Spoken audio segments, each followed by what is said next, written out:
Guys, like, comment, subscribe, share this video, especially if you love college football as much as I do. Now this video is for LSU. Could LSU win the national championship? Should they be a favorite? No, not because they're going to lose to these guys in week 1, but I just don't see Brian Kelly getting it done with not JT, but Jaden Daniels. Sure, Jaden's a pretty good dual threat quarterback. He's got a decent deep ball. He can run all over you if he wants to, but his passing ability as a whole is not very good. Remember, they had a chance with Florida State not because of his passing ability, but because of his ability to run the ball after Florida State's defensive line, their pass rush really wasn't great outside of Verse, by the way. Were able to bottle him up pretty well in that game.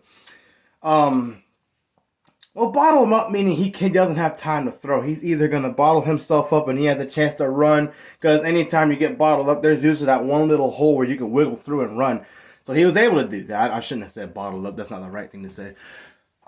He ran on Alabama for that one big touchdown that he had. But as far as his ability to be clutch on third down passing and throwing in general, he couldn't do it in the big games like Georgia. Texas A&M was a big game because if they would have beat Texas A&M, they would have came into Georgia with at least a pretty big chance that they messed around and beat them to go to the playoffs, ranking-wise, But, I just don't see them getting it done with him. And another problem I had with LSU was their pass blocking in general. There's no reason why JT Daniels has little time to throw or has to take off and run because he has defenders in his face. There's just no reason for that, So anytime there's a team like that, that team is not going to win a national title.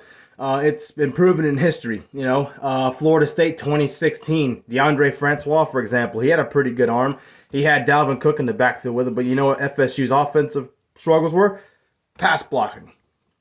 Washington that same year, 2016, you know why Washington couldn't have a chance with Alabama? Your pass blocking was suspect.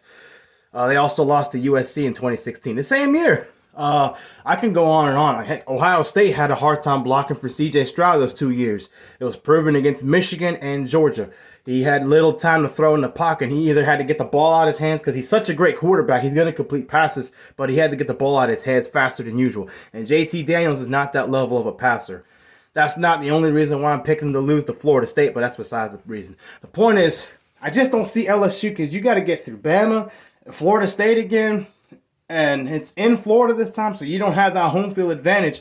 I know Brian Kelly's having his second year, but knowing Coach Kelly, which is why he's such a winner, but why he's so predictable, is he's going to stick to what he's been doing. He's going to let JT run. He's okay with him not completing big passes if he doesn't have to. He's probably going to improve the run game for LSU. And their defense, I expect it to be better, a lot better.